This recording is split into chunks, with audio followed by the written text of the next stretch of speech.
Hi, I'm business lawyer John Shari, and today we're talking about the 7 most important things that you need to know about employment law and employment contracts.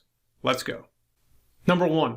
As a business owner, you want to have all of your workers classified as independent contractors and not employees, because you can save money on payroll taxes, benefits, and other costs associated with having employees. The state of New Jersey, however, prefers business owners have employees and can fine you for mischaracterizing your workers as independent contractors. Number 2. Is your worker an independent contractor? Well, the quick answer is the more control the business owner has over the worker, the more the worker looks like an employee. Number 3. If your worker is an independent contractor, then you need an employment lawyer to draft an independent contractor agreement. If you have an employee, you may need an employment contract, or you may need an employee manual or handbook.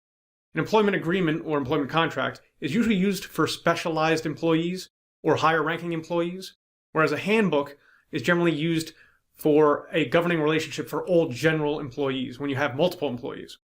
Therefore, if you have a few specialized employees, you need a separate employment contract for each one.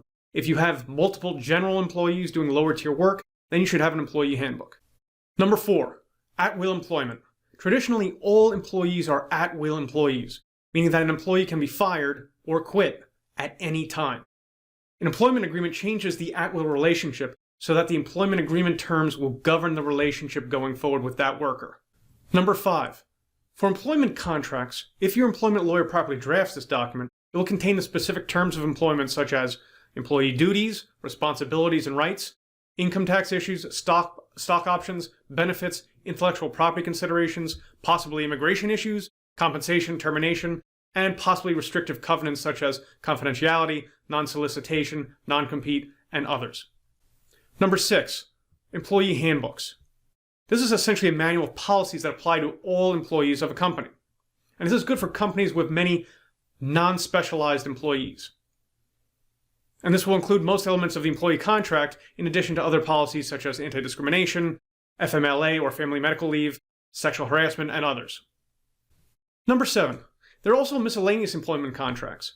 The elements of any employment agreement can be split into separate employment contracts by your employment lawyer. For example, an employee contract may have confidentiality, non-solicitation, and possibly non-competition sections, but for a business owner just concerned with confidentiality, a confidentiality agreement only covering that issue can be drafted by an employment lawyer.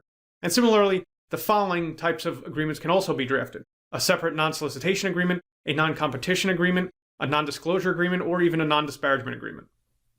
Well, there you have it. Those are the 7 most important things that any business owner needs to know and understand about employment law and employment contracts. If you'd like a more thorough deep dive of these topics, please click the link below and you'll be redirected to a full article on these topics. Other than that, you can reach out to me on LinkedIn if you have any questions, or feel free to contact me through my website, jmstransactions.com. Have a great day, and I hope you enjoyed the video.